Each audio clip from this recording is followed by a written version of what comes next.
With these controversies done, we now move on to what do the rest of the ahadith mention about the Dajjal.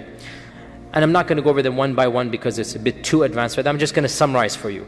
Of the things that are mentioned in authentic ahadith, the Prophet ﷺ said, every single Rasul has warned his ummah about Dajjal from the time of Nuh alayhi salam. And I too shall warn you about the Dajjal. Now, this is actually very interesting for us as Muslims. Why? The Prophet ﷺ is saying the concept of Dajjal is found in all previous traditions. And guess what? We find it very clearly in the Christian tradition. As for the Jewish tradition, I have just scratched the surface. I'm not an expert, but I did my research. It appears that they don't really have this concept of the false Jesus. But believe it or not, some sects of the Jews have the concept of the false David, Ajibullah, the false Dawood. And Allah knows best, but it appears to be that because they took David as their main figure, and the folklore remains about the false one coming, so they took their main figure, David, and they made a contrary figure of him. There shall be a false king David, and Allah knows best. And this is a small segment of the Yahud. And by the way, the vast majority of modern Jews, they have abandoned these types of tales. They no longer believe in this anyway, as you know. The vast majority of them, they just look at these as folkloric traditions, and in fact many of them don't even consider their law binding anymore. As you know, they are what they call modern or reform Jews, and that's a whole different, that's the majority of American Jews. You should all know this. Another tangent, but this is known. You should know this as American Muslims. You should know there are three main firqas of Jews in America. Number one, that's the smallest. You want to begin with the smallest? No problem. Orthodox. This is the smallest, maybe 10 to 15%. And they are the strictest, and they are the literalists, and they want the ones who you can, and they have many firaq as well, and they have the Hasidics and whatnot. Number two is conservative, maybe around 20-25%, the next larger. But the majority are, number three, reform. And reform, essentially, there is no aqeedah they have to believe in at all, and there is no sharia they have to follow. They are more of a civilization. So what I'm saying, one group says the false King David. This is one group of the Orthodox. Very, very, very small percentage. Majority of them, these are just folklore tales they don't care about. It's gone. But my point is interesting here. The concept of the false Messiah or the false David is there amongst one group. Where did it come from? The Prophet ﷺ said, every prophet warned. So we believe the Prophet Musa would have warned. We believe this. That remained, and it was then taken by some group and converted this way. As for mainstream Christians, Baptist Christians, evangelical Christians, most mainline Protestant Christians, they firmly believe in the figure of the Antichrist. They call him the Antichrist. And they believe in this thing called the beast. And they say the symbol of the beast is 666. So these are interesting for us as Muslims. Now, you have two ways of looking at it. If you're a complete secular atheist who doesn't believe in God and whatnot, you say, oh, look at these religions, their folklore is the same, their mythology is the same. The Antichrist, 666, the beast, whatnot. Or you can flip it around exactly and say, the very fact that two different civilizations and two different faith traditions that have no causal relationship with one another are saying the exact same thing means there must be a common origin, and that is Allah subhanahu wa ta'ala. You see, you can look at the two exact same things and then figure out what you want to do. Same thing goes for the Great Flood. Again, a bit of a tangent, but again, this is all interesting stuff. Do you know, my dear brothers and sisters, that every single civilization in the world has the myth of a great flood? The native Indians in this land, they have a myth of a great flood that took place once upon a time. The Aborigines in Australia, and they are the most disconnected of humanity. For 20,000 years they lived separate from the rest of humanity until Cook discovered them in 1750 53, when he, whatever, did the coast of whatever, Australia, and he discovered them. For 20,000 years, the Aborigines were cut off from the rest of mankind. And guess what? They have the myth of a great flood. The Bible has the great flood. The Quran has the flood, right? The origin stories of ancient Babylon have the great flood. Now, what is the secular skeptic say? Look at these mythologies, they're all the same. You can flip it around 180 and say what? Why do all of these civilizations have a great flood myth? Because there was a great flood. And all of these are coming from the great flood. You see what I'm saying here, right? Yani the glass is half full, half empty. The same thing can be flipped around, and rather than deny faith, you can say, but it makes sense therefore. How could the Aborigines and the native Indians both have the great flood myth? How is that even possible? Think about it. Now, true, the details are very different, right? But that's because when you pass a fact from one person to one person to one person, what happens, right? You can even try it at home. Get 10 people, right, to stand together and just do it. And you will be shocked at what you see. Even hadith narrators might find themselves to be weak. Wal'iyadu billah. Allah al-musta'an. Internal joke. So, where was I? The great flood myth.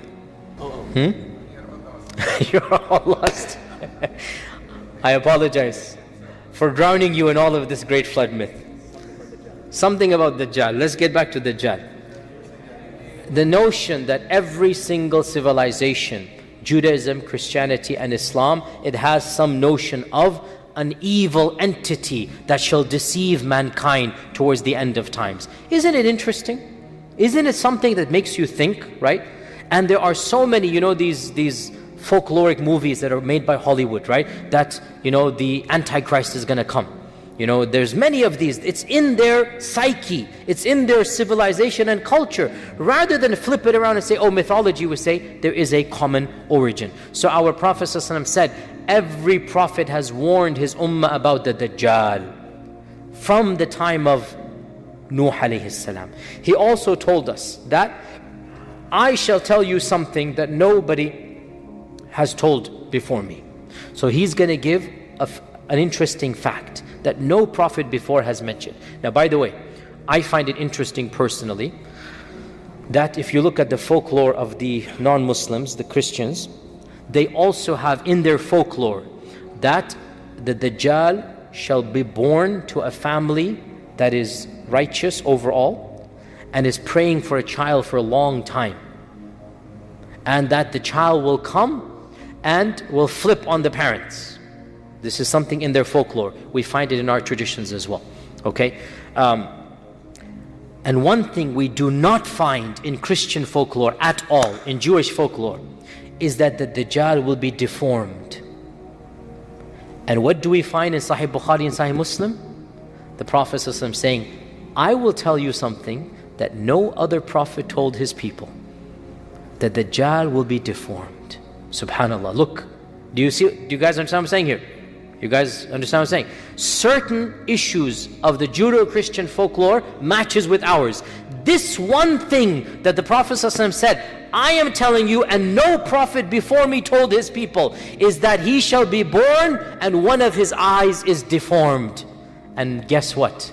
That is not found in any of the Judeo-Christian folkloric tradition. Isn't that amazing? And this is a sign of Iman for us. Now, is it the right eye or the left eye? A huge controversy between our scholars, which is very little, not much of a fruitful discussion for us. Some ulama say both of his eyes are going to be, because I'll tell you what is the issue. Once again, authentic ahadith seem to potentially contradict. One hadith mentions his right eye will be like a grape. One hadith mentions left eye will be like fested, putrid. Does it mean that one of the narrators messed up and the Prophet either said right or left, or does it mean both eyes are messed up? Allah knows best. Allah knows best. Some ulama try to make jama' and they say, but it appears to me that Allah knows best that one eye is going to be messed up and the other eye will be normal. So this is something the Prophet mentioned, that the one of the eyes will appear like a rotten grape. So a grape that you leave it for a while, it pops open, there's a brownish area, disgusting to look at. That will be the eye of Dajjal. So the Prophet ﷺ is saying, recognize that man when you see him. There will be one eye that will be open and evil and putrid and festering and what disgusting. That is one of the sign of Dajjal. Another sign is that the Dajjal will appear like a young man. So he's not going to be an old person. He will appear like a young man. Yani 20, 30 years old. He's not going to be 50, 60, 70. His shakl, his facial features will be that of a young man. Another sign, the Prophet ﷺ mentioned that the Dajjal will have curly hair. So he's not going to have straight hair. He's going to have curly hair. Okay? You don't need to look at your fellow friends and measure him. Whatnot. Calm down, bro. Bismillah. Let us pray none of your friends are Dajjal, or else that makes you the supporter of Dajjal. So look at it that way. When you make fun of your friend as a potential Dajjal, you become the supporter of the potential Dajjal. So be careful who you make fun of. So another sign is that the hair is going to be curly. And one of the signs that we are all aware of, the Prophet ﷺ said, every Muslim with an ounce of Iman shall recognize the words kafir written on the forehead of Dajjal. Now this sign is a sign of Iman. It is not a physical sign, because the kafir will see Dajjal and not see anything. Right? It is something that Allah will give to the believer. This is the eyes of the qalb, not the eyes of the heart, not the eyes of the physical eyes. So the mu'min will see the Dajjal and will see written on him kafir, and then to emphasize the point, the Prophet ﷺ spelled it out. Kafara will be written. Kafir will be written on his forehead. So this is something that is also authentically mentioned. As well, our Prophet ﷺ mentioned that the Dajjal shall travel the whole world, will visit every city. Now, when something mentions in the Quran everything or every city or every issue, some people want to interpret this literally, that every single small village shall be visited by Dajjal. We need to understand the word kullu in Arabic. We should know this as Arabic. The word kullu does not necessarily mean the English every. It can mean a lot of. It can mean a lot of. And it can mean every. You understand? So the word kull in Arabic does not necessarily mean every in English. It could also mean a lot of. And we know this from the Quran and Sunnah. Allah says in the Quran, تُدَمِّرُ كُلَّ شَيْءٍ بِأَمْرِ رَبِّهَا. The wind of Thamud destroyed everything. But it's not everything. Did the wind that was sent to Thamud destroy the rest of the world?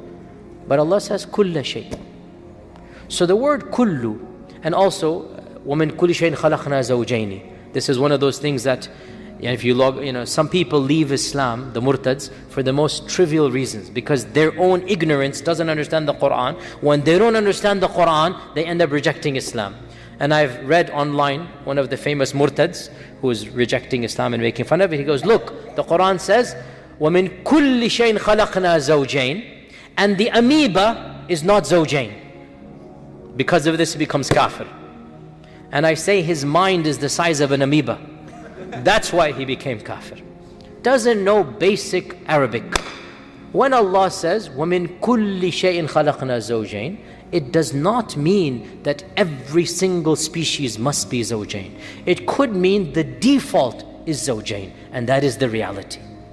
Doesn't mean that every single entity has to have zawjain. You can have asexual reproduction which takes place in our world. See where I went from where to where, subhanAllah. So now we have a few minutes for Q&A before Salat al-Isha. Bismillah, yes. So there's a very good question by our brother, that how, if we say, according to Shaykh Rashid Rida and others, if we say that the hadith of Tamim ad-Dari is not authentic, how did it happen? Did the Sahaba, astaghfirullah, mess up? We have to realize the average chain of narrators between Imam Muslim, Imam Bukhari and the Prophet is 6 people. Don't jump right at the Sahaba.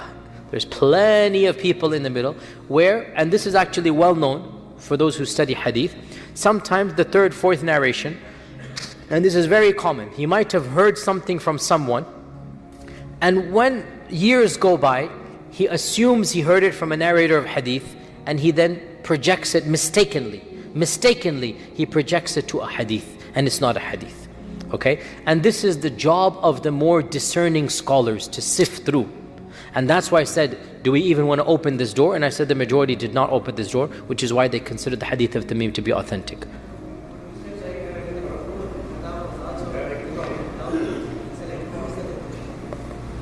And no, not about, no, you get, Umar ibn Khattab was Ibn Sayyad, not Tamim al-Dari. No.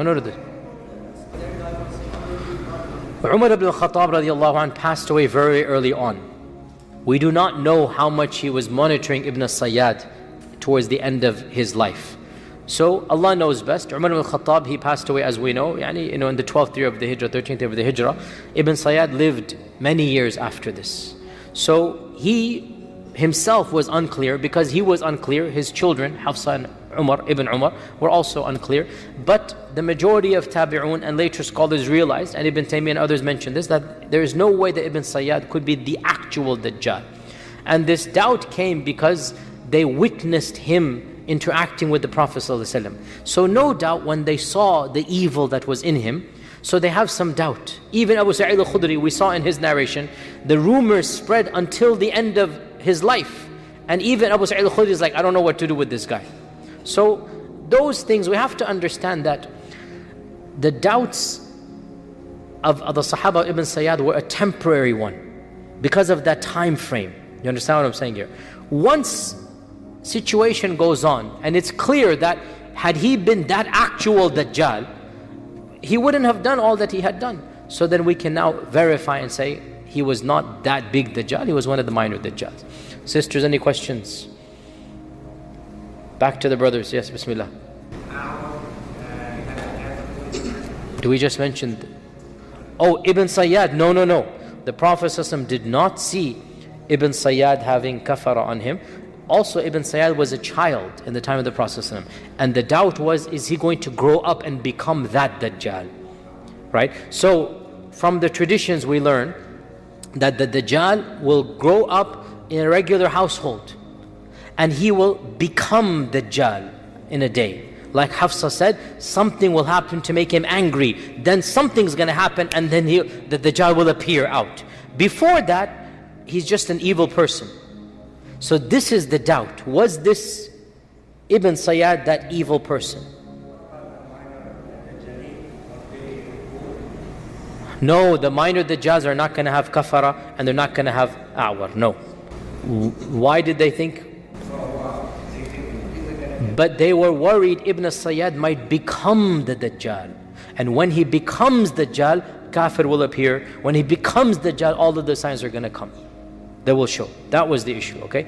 Assalamu alaikum wa rahmatullahi wa barakatuh.